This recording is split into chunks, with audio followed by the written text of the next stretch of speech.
So, my question to you all is, how are you helping your student athletes understand the importance of professional development? I think that's, key and sometimes hard when they've got many other things going on. Caitlin, you want to start us off? Sure. So we start the importance of professional development their freshman year through a leadership program. So we get it started right off the bat.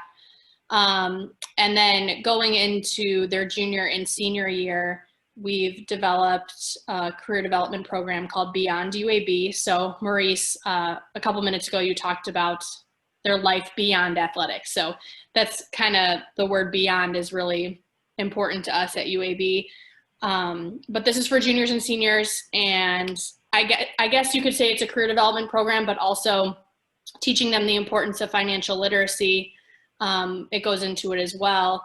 And it's just once a month where we get all the juniors and seniors together with a different area of focus. So we just met on Monday night, actually, and it was just an introduction where our athletic director joined us and talked about the importance of starting to think about your life beyond UAB. And we had someone from the Career Center on campus come and speak to them. He was a previous student athlete, so that helps greatly because he understands where they are at in their process, and he just works with athletics as a liaison for us, which is great.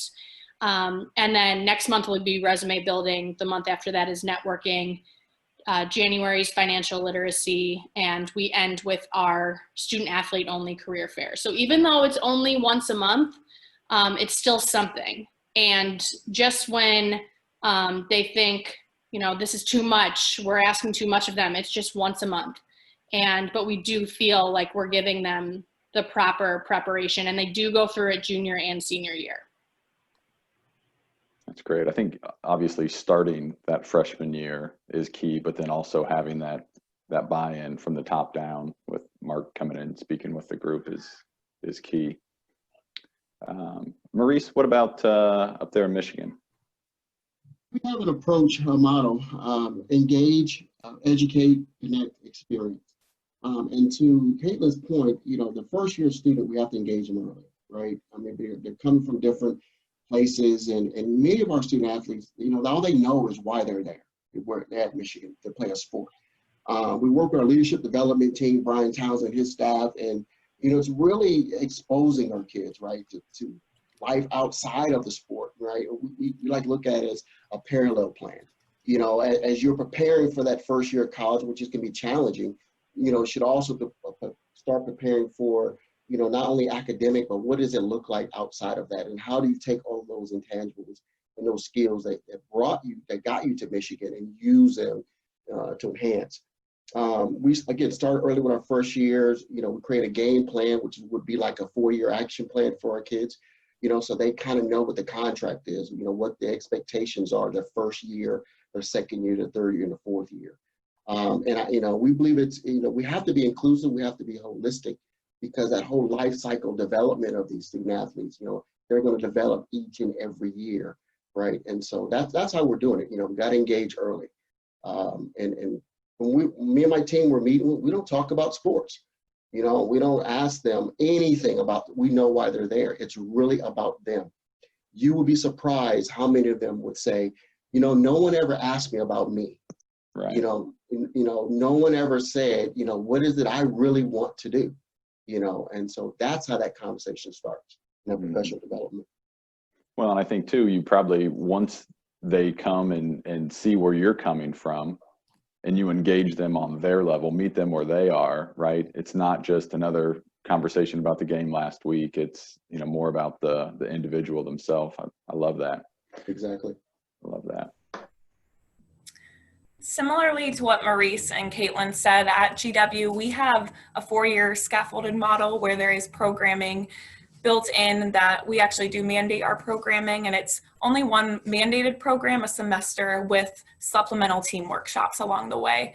And personally, I do hold one-on-one appointments. I really enjoy, like Maurice said, building those relationships and talking to students about passions and things other than just keeping them eligible, and helping them actually work towards discovering some other areas of interest outside of sports. Because I know something that, as I went through it, I was always steered a certain way, I felt, and that's something that I wanted to change going forward.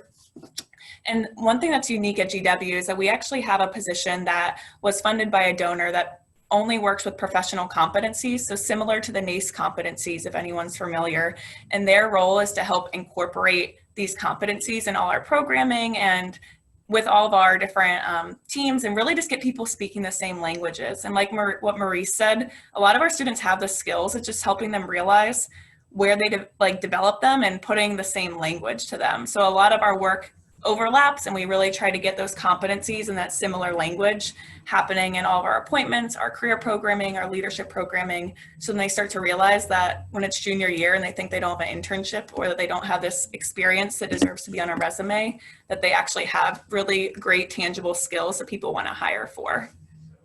Yeah, I think that's great. I love that initiative that you guys have got going. The other thing I'm going to stay with you here, Sarah, because I wanted to see if you would touch on the student athlete interview initiative that a couple of your student athletes developed on their own. Emily and Katie, I think. Yeah. Can you talk a little bit about that? I don't know if everyone saw that, but so impressed. And I can't even take all the credit for that. Really, the student athletes drove that. And I'll give a little bit of context. We had 2 of our rising senior student athletes reach out to me this summer, and they just wanted to start basically interviewing former graduates about their interview process and how it looked and how it was different per industry and or going to grad school versus going to grad school or going into consulting, or just 2 examples. But these 2 students ran it themselves and basically interviewed former peers about their process, created their own YouTube channel. And really the only thing that student athlete development did is we helped push it out to our students and get it on our newsletter. But it was pretty cool to see a completely student-driven creative idea come out of this COVID time, because I don't think it would have happened if they didn't have this time to really dedicate towards their professional development. Yeah, I love that. And I think, again, that it's coming from their peers too, that, kind of helps drive home the importance. I thought that was awesome. So, again, with the career readiness competencies, NACE has those outlined as well. Caitlin, what would you say are the key initiatives that you're focusing on with your student athletes around the career readiness subject?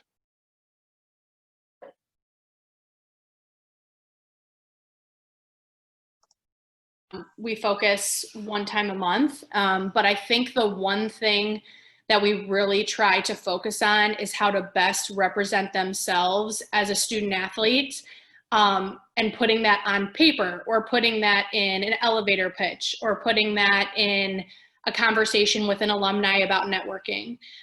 Because I think sometimes, they don't say that they're a student athlete when they need to say that, because that's extremely important, but what's the best way to kind of incorporate that in, and also broadcast everything positive about you that comes from being a student athlete. And our networking workshop in November, we bring a panel of alumni, student athlete alumni, and that is exactly what we talk about the whole time is, okay, I'm an accountant, or I want to be an accountant. What is the best way that I can incorporate me being a student athlete into the conversations with trying to get this job? And what are some of the experiences that I've had as a student athlete that are going to give me a little bit of an advantage, and how can I best broadcast that?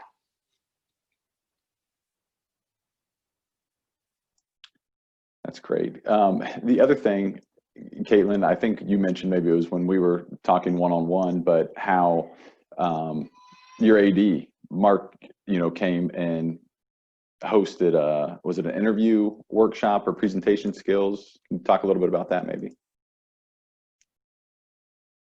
Athlete career fair, and he comes and he loves to get in front of the student athletes, not just to lecture them or tell them what we think they want to hear, but he literally goes through interview skills that he has seen, that he's personally experienced, kind of the do's and don'ts of the actual interview. And it's about an hour long, and the student athletes are engaged the whole time. It's very interactive.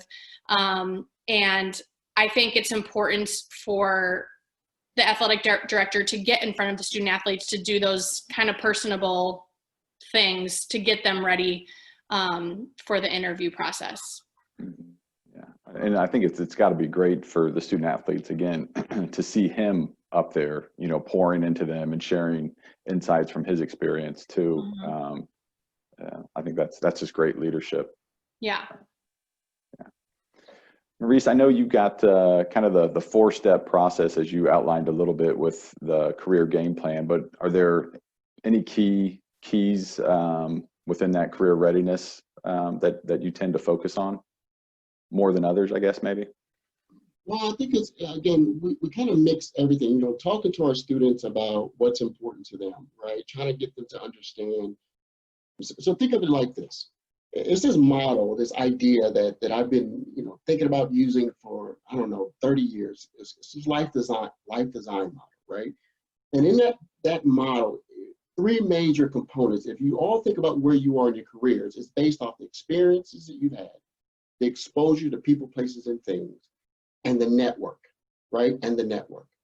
We start early by talking about, you know, gaining, you know, allowing our kids to gain those experiences, right? If they understand what they want to do, you know, we have a pre-professional program. And in that pre-professional program, I have lawyers on my team, on my law U. I have a doctor's in. We have about 7 doctors on our team. And I have Business Inc. So kids that want to get into entrepreneurship, wealth management, the finances, consulting. And so those advisors, we're able to connect our students to those advisors to kind of expose them to that world, right? Because I think it's important for them to know early what they don't like. It's important to know what you don't like. It is to know what you do like, right? Because we all know students select majors for multiple reasons. One is because they have a good professor, right? I got a good professor, that's what I want to do. But more importantly, I think it's our job to educate them on their personal social capital, right? To grow themselves outside of what they do. And we do that through weekly boot camps, right? And that can be salary negotiation, resume cover letter. It's the whole host, the gamut of that. We try to do that weekly and kind of give them intangibles and things they can kind of plug in. But that life design model is powerful because they get to create their own space. They get to create their own lives. And it really has nothing to do with the sport they play, but they can pull all of those skills that allow them to be the stars on the field of play and put that in life. So that's how we're doing it, you know, and we do it every month.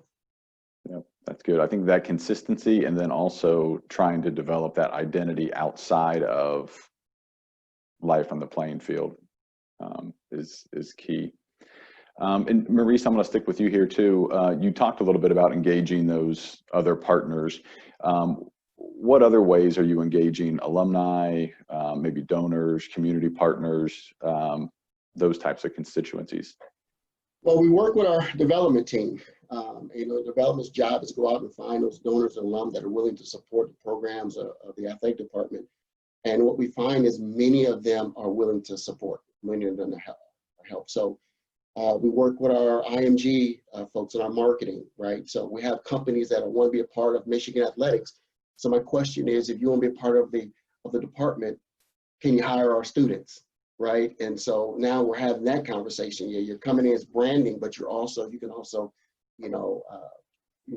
pick up some of this rich talent. Right.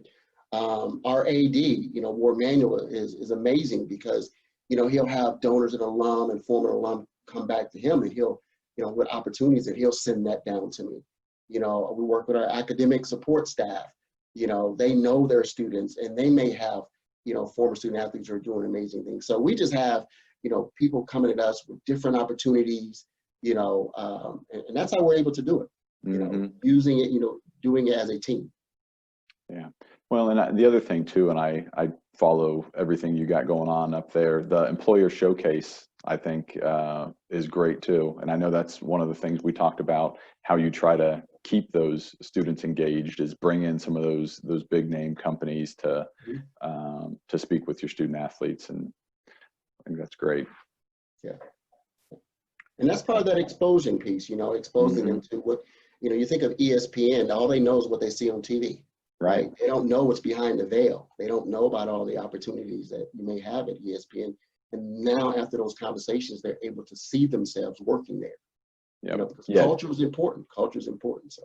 Yep. It's not just the anchor position, right? There's people behind Exactly. the cameras. There's production and so good. So good.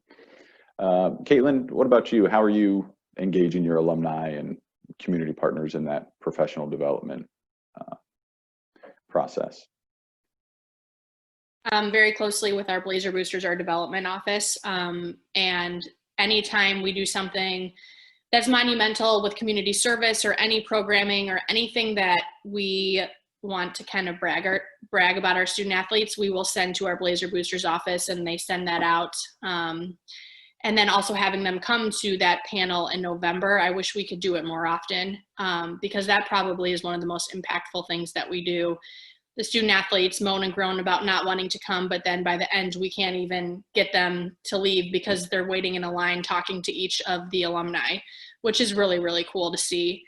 And since we do a lot of community service, specifically, we have a lot of hospitals in Birmingham. So we have a lot of pre-med students, pre-nursing, pre-PT, stuff like that. And a lot of our student athletes will do their clinical hours or some community service to put on their resume to get ready for those post-grad opportunities. And sometimes even just those community partners can lead into internships, part-time jobs, full-time jobs for our student athletes after graduation. That's great. And this is a little off topic here, but just out of curiosity, have you had to change some of those community service initiatives just with COVID? Yeah, we are struggling with that right now, trying to find every and any opportunity and community partners that want volunteers. Some of our volunteer work that we relied on every single week to send student athletes to, they're just not accepting volunteers right now. So we're having to get pretty creative right now with our volunteer work. And I think we're doing a pretty good job with it. And a lot of the SAC reps have stepped up and found stuff for their teams to do that they're doing the work for me, which that's the ultimate goal. Leaders creating leaders there. So I've been very pleasantly surprised how our student athletes have reacted to that. Since our fall sports got pushed to the spring, they really don't have a lot to do right now. So they are constantly asking, what's going on? Where can I volunteer? Which has been really cool to see. Yeah, that is. That's great. Especially like you said, when they take the initiative. Yeah. Good. Sarah, what about GW? How are you engaging those community partners and alumni? I know you've got a lot of different things that you've been doing, especially this summer. Yeah, so we are pretty lucky. We have a really great development team that this summer, uniquely, we had a bunch of alumni reach out to them wanting to help, and not necessarily to give money, but they just wanted to get plugged in. And we tried to think how we could do that. And we put together a summer panel series. So we just met 3 times throughout the summer and had different folks on each one. And we really tried to theme these panels around things that were applicable to our whole student body and not just like a certain industry or a certain year. So they were actually themed based on, for example, one of them was resiliency. And we brought in alumni that had gone through economic crashes. So after 9/11 and then in the 07-08 time period. So that we had definitely took a while for word of mouth to get out there, but by our second and third one had a really great numbers. And I think for us, our biggest focus this summer and even this fall is going to be more so relationship building and that networking piece. We really want students to be as prepared as possible when things do open up, and helping them do that by engaging them with folks that want to engage with them, specifically our alumni. And something that we're trying this fall that I'm excited about to see how it works is with our career development programming that I was talking about before, we're actually bringing in alumni to have touch points throughout each of those programs. So for example, we do an interview workshop with our juniors, and using Zoom, we'll be doing breakout rooms, and we're hoping to have alumni facilitate those workshops, or not even a workshop, but just give them feedback based on facilitated questions that we provide them. So really just trying to have as much touch points as we can, and show them that it doesn't always have to be super orchestrated networking. It can be informal, and we can build relationships in a lot of different settings. So we'll see how it goes, but I'm excited to engage a few different campus partners, specifically our alumni, in as many different programs as we can, and show them some faces other than ourselves via all the different Zooms that we're on. Yeah. Yeah, well, and you segue very well into the next topic here on how you've adapted your networking and mentoring programs. Maurice, I know we've talked a little bit about some of the networking and mentoring programs at Michigan, but I think you also shared, was it like 60% or something of those connected or from the internship and job placement this past summer with your Wolverine Network? If you were.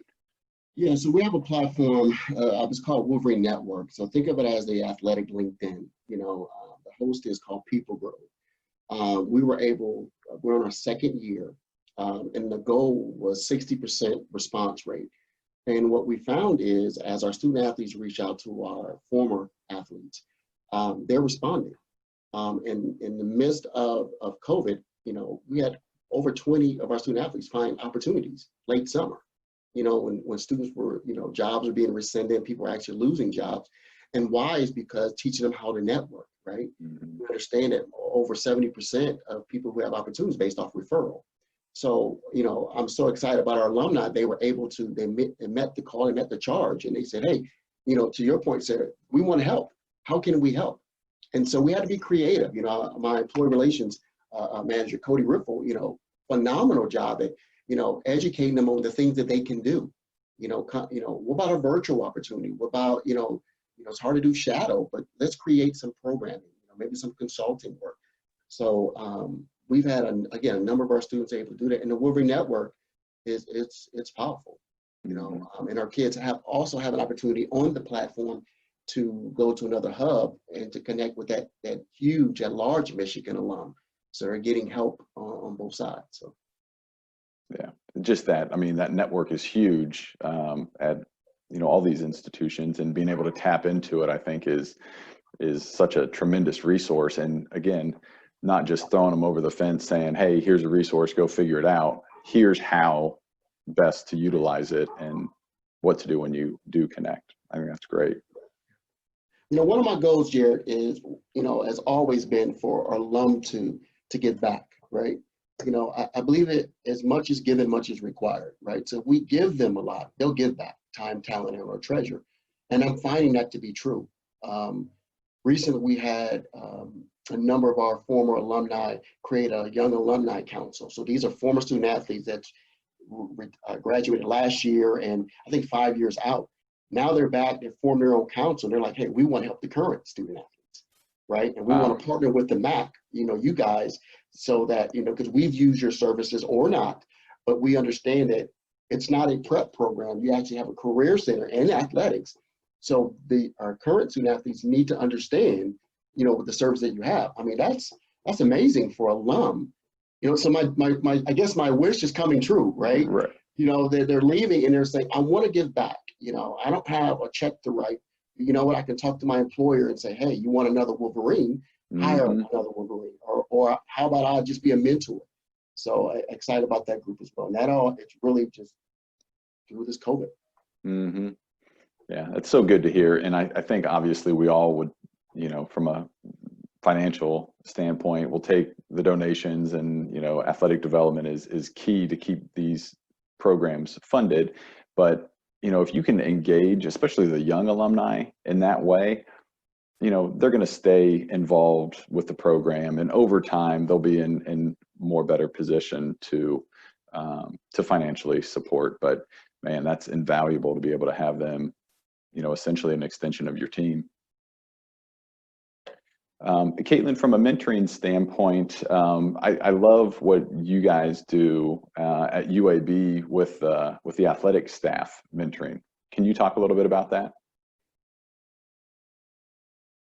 This in about 2015, and we've made tweaks every single year to it. It's called our Freshman Leadership Institute, and every single freshman coming to UAB their freshman year has a staff or a junior or senior leadership mentor. So each mentor probably has about 1 or 2 freshmen, so we don't overpower and bombard people and give them more than they want to do.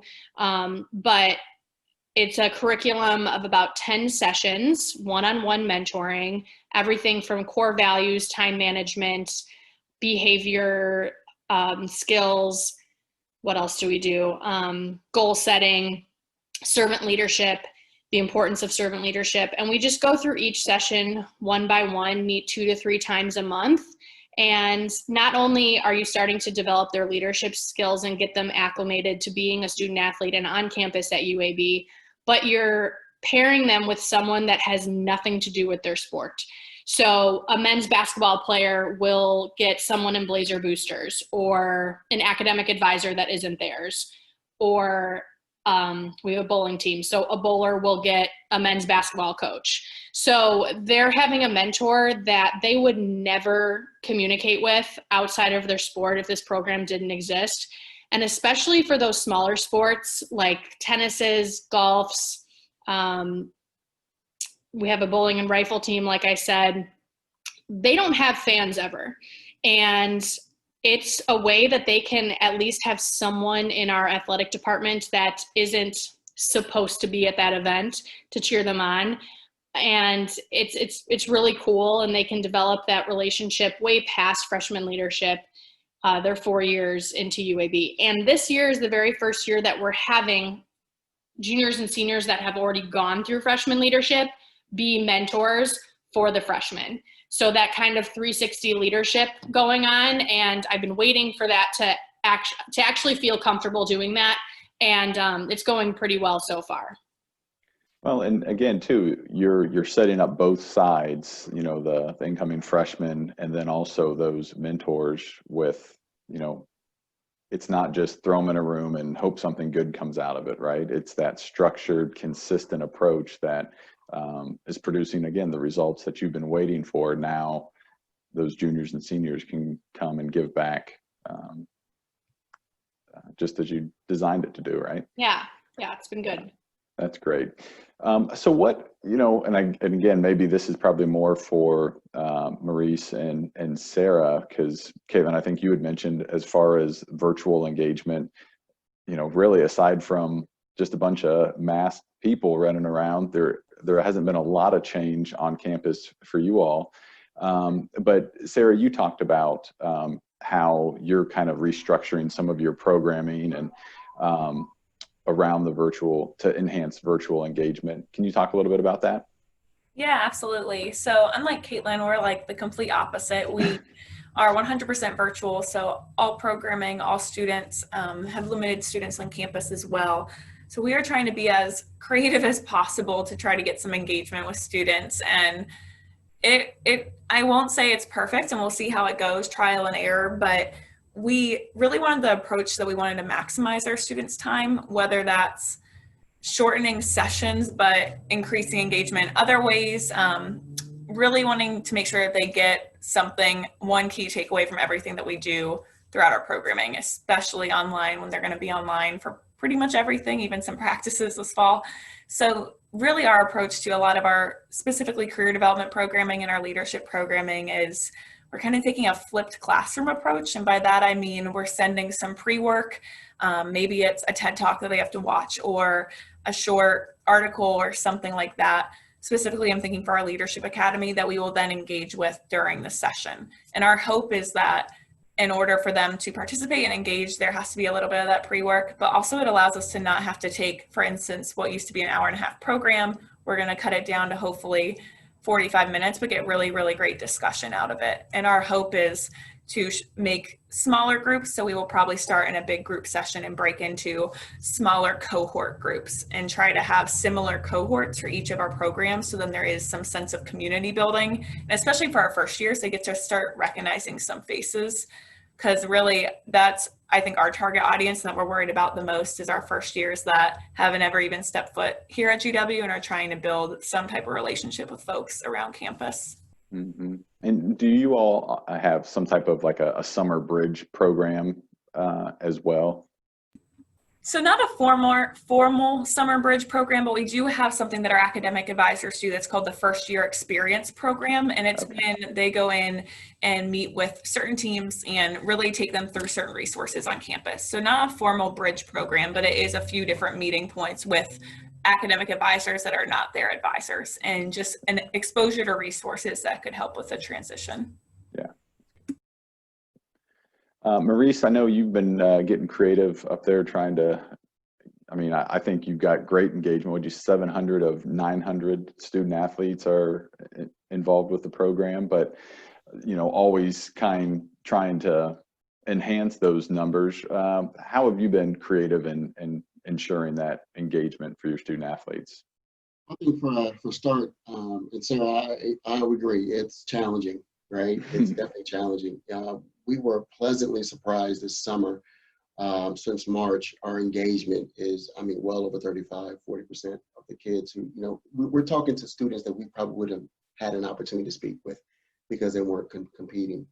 But we utilize our SAC, right? SAC has a subcommittee for the MAC-SAC representative. And so now we can have those student leaders go out that are using our services, talk to their, you know, their colleague, I mean, their teammates about the services. We're looking at doing career clusters. So, you know, finding out what the students like and bringing in those industry professionals to have those conversations with them instead of just blasting, hey, you know, this is for everyone. October 7th, we have our student athlete fall kickoff, which will be virtual. You know, we're all virtual, you know, as far as our programming. I wish we could have like a hybrid model. You know, that's what I wanted in June, you know, but I think it's really planning and programs that are aligned with the students' interests, you know, and then we record them all, we put them on YouTube. We know students love YouTube, right? So we put them on YouTube so they can watch them at their leisure, you know, being mindful that everything they're doing is virtual, you know, and then we, you know, reducing some of our, instead of having, you know, tons of programming every month, you know, we're reducing that. You know what I mean? So you don't get that kill zone, you know, they're like, it's too much, right? But making sure that whatever we're doing, that it's powerful for them, you know, it's speaking to them, and we're asking, you know, we're doing more questions to them. What would you like to see, right? Give them some skin in, to your point, Sarah, what would you like to see? Give them some skin in the game so that they, if you want more consulting, if you want engineering, you know, those STEM majors. And that's why the showcase was so successful this summer, and we're going to do it again this fall because each day was a different industry and different companies represent. So that's how we're able to do it. Yeah. Well, and two, I think, again, I think we've all probably found different opportunities that have been presented from this difficulty, you know, of engagement, but you know, being able to have those on a daily basis, Maurice, where, you know, you're getting PwC or Apple or ESPN, being able to virtually connect with your students, you know, that may happen, you know, once a semester or something maybe, but, you know, being able to offer that on a consistent basis like that is awesome. Yeah, the cluster programming definitely works. Yeah, it definitely works because you can be strategic in doing it. Yeah. Again, kind of tied into that virtual engagement and keeping a pulse on student athletes who aren't back on campus, and even some international. I want to kind of segue into that mental well-being and, you know, how you all are supporting or helping to support your student athletes' well-being during this time. Caitlin?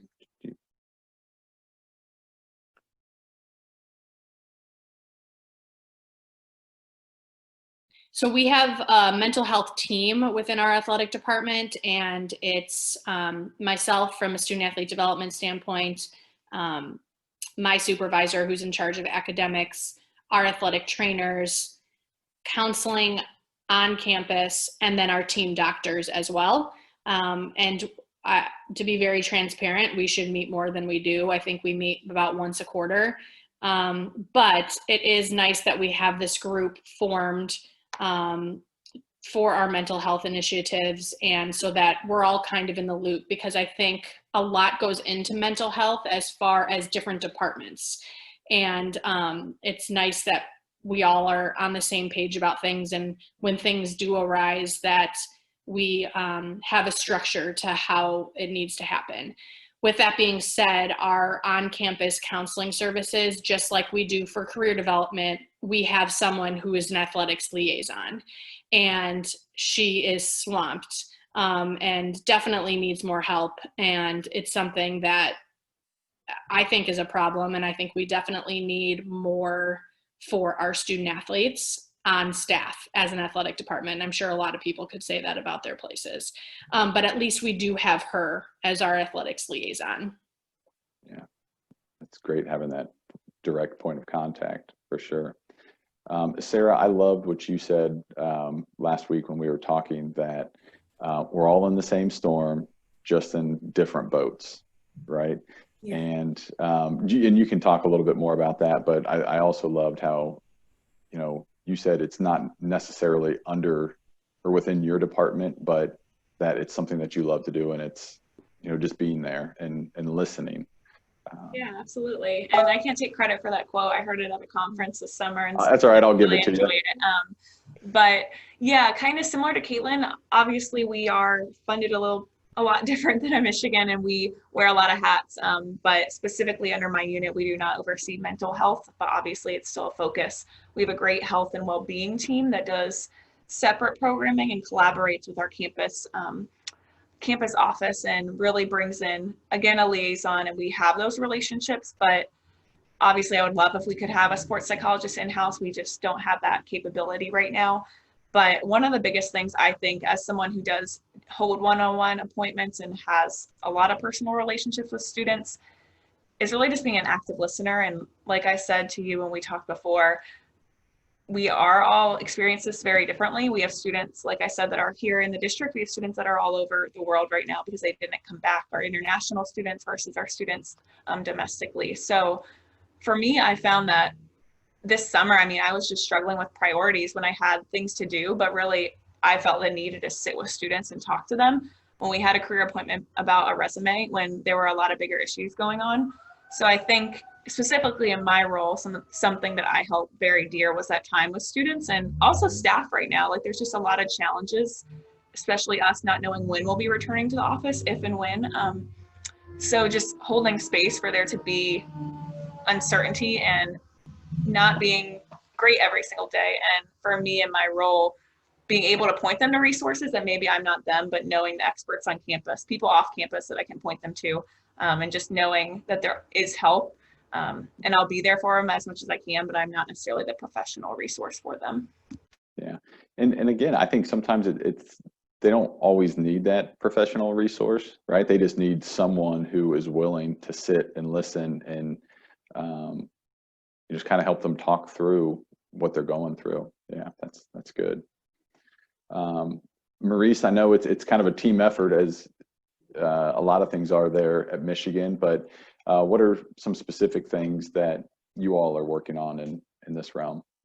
I think to Sarah's point and Caitlin's point, I think we actually have a health and welfare team, in the athletic department. I think it's just important to allow the students to talk, to just sometimes that quiet time, that silence is golden, because, for us as career professionals, we want to interject and get in and help them and do these things. And, you mentioned a resume, you want to help them with a resume. And I had, I don't know, 5 or 6 students this summer who the initial appointment was resumes, but the conversation morphed into something different. They just wanted to talk, and so I think, us we lock arms with our mental health folks, our leadership development team that, Brian and his team does personality for purpose, allow them to kind of take their mind off of, what's going on in the world. Work with our academic counselors, because that conversation is totally different than when it kind of gets to us. And I think, if holistically, if our students are balanced, if you're not performing well in the classroom, you're not thinking about career, right?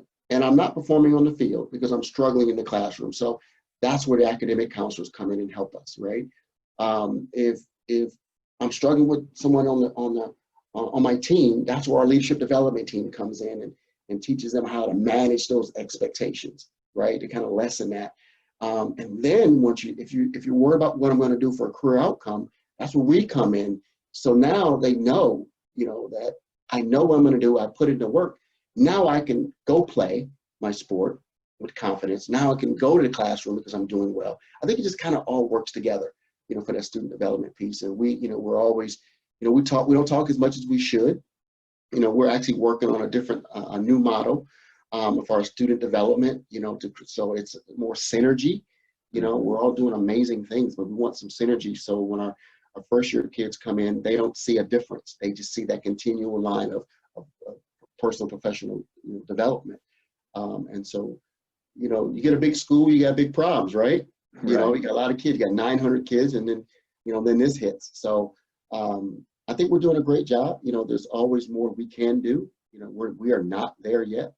My goal is all 900 kids have a career outcome and are mentally ready for those opportunities, because that transition is it's a mental transition. Mm-hmm. It's not, I tell the students, I'll help you get the first job. That's easy, right? I'll get you the first job. It's us teaching you how to transition to the second job. Right. Right. And I had a conversation with one of our former football players who's now playing at the Giants. He came back to have his resume updated. And I asked him, I said, what is that transition like? You were on one team, you made a transition to another team. You got cut, someone or traded. And he said to me, now, this is a young man who starting, right, didn't lose a job. He said to me, Mr. Washington, for once in my life, someone told me that I wasn't a part of the plan, that they didn't want me. And now that's what, we're dealing with, that, man, imagine, I said, but you went home. He said, that's not the point. The point was someone said that I'm not part of that plan. So we had to unpack that a little bit. So imagine our student athletes who are making a transition to nothing, right? Because they failed to prepare, right? And that's why we serve our alumni. That's why we have our pillars. And we tell our alumni that when you're out there in the world, you can still reach back. I don't know how many alum my team and I have worked with over the summer. I've been graduated 4, 5, 6, 7 years, So all that's part of that, I think, that mental health. We have to make sure that they are mentally ready to graduate, but they're also stable and mentally ready to conquer the world and be, as we call it, leaders in best. Yeah. Because we're going to call on you, to reach back, to share some of that. So I don't think it ends. We say it's not for 4 years, it's 40 years of your life. And so we're serious about that, but it takes a team to do it. Yeah, no, I think it's good. And I think everyone's touched on the holistic approach to student athlete development, but I think you hit the nail on the head. It's the holistic health of the student athlete. And that's what sets them up, obviously in conjunction with everything else you're doing, but, having a pulse on the physical, mental, spiritual health of that individual sets them up for, again, those life after sport outcomes that we're looking for. I think that's great. If anyone has questions, we're going to be wrapping up here. Go ahead and drop those in the chat. If not, no biggie. I've got one more thing I want to touch on. And Caitlin, I think you had talked about that purpose design, a program that maybe that you all had worked on. And again, it's centering around your student athlete's identity and that purpose. Can you share a little bit about that? There might be some folks familiar with that program, but. I don't know if that was me. Sarah, was it you? I think it was Maurice, actually. Okay, so I know he had that life design. I thought it was that purpose design. Great, Mark Trumbo. It is. Mark Trumbo. Oh, right. Syracuse has that a great program. But then Maurice, back to you on the identity. Thanks, Sarah. The microphone goes back to you, brother. Understanding their identity, and again, you touched on it early from the veteran standpoint. Veterans, student athletes. If you're not one or haven't been one, it's hard to understand, things from their perspective. But in working in both of those segments, how do you help them understand who they are outside of those specific roles? The first question that I ask our students is what their superpowers are. what are your superpowers? And what I found is they're like, superpowers? Mm. You know, and I'll say yes, because you are unique, right? And why would I ask you that question? Because many of our young people don't like to talk about themselves, right? Mm. And so they realize that understanding who you are and what you bring is so unique, you can speak to anyone, right? We talk about the 30-second elevator pitch. I coined it as the great introduction, right? The great introduction, because you could talk all day, you know, but if you got to have something to talk about, right? And so that the life design model is really about experience, you know, getting them some experiences. For example, many of our students of color don't see themselves in medical professions or law, right? Because they don't have anyone in their community that look like them that's doing it. So we have to bring in people who look like, we have to look like our student athletes so they can have some exposure to it, right? I mean, we got doctors, many of them think, I don't do well in math, right? Okay, because you can have a communications degree and be a great doctor, because you got to learn how to talk to people. Mm-hmm. You know what I mean? So it's that whole piece. And it's about networking. You know what I mean? I don't know what I don't know. Well, here are people who are doing amazing things. We provide questions for them to ask. You know, what is your day like? And so we want our kids, before they select a major, before they make these decisions in their life, these informed decisions, to have all the tools at their disposal, whether it's Michigan alum or not, right? And so that's how we're creating it. We want them to kind of go step by step by step. Outside of their athlete, they come to us, as we all know, with an athletic identity. Mm-hmm. You know what I mean? We often ask them, how many followers will you have? Will your followers increase or decrease when you stop playing your sport? And the answer is going to be decrease. Mm-hmm. Then my question to them is, with the superpowers that you have, then what's your value? What is your value? And you have value. And then once they start talking, I'm telling you, when they start talking about their superpowers, things that they bring, they light up. Wow, I am a great problem solver, right? I do have great, critical thinking, analyzing situations and blah, blah, blah, blah. And they're like, wow. And it start clicking. And they're thinking, I am bigger than the sport that I play. And now I've had kids say, okay, who do I talk to next? Now they're excited, right? Because on the field of play, they're loud, they're boisterous, they're energetic, but when they come in our space, they're quiet because they feel intimidated, right? So we empower them. We empower them to say, you know what, you are, again, bigger than the sport that you play. You have something unique that no one else has. And that's your superpower. And you have to, and we find ways for them to grow those powers, right? Don't just say, I'm great at problem solving. What are you doing this year, this term, to grow that skill?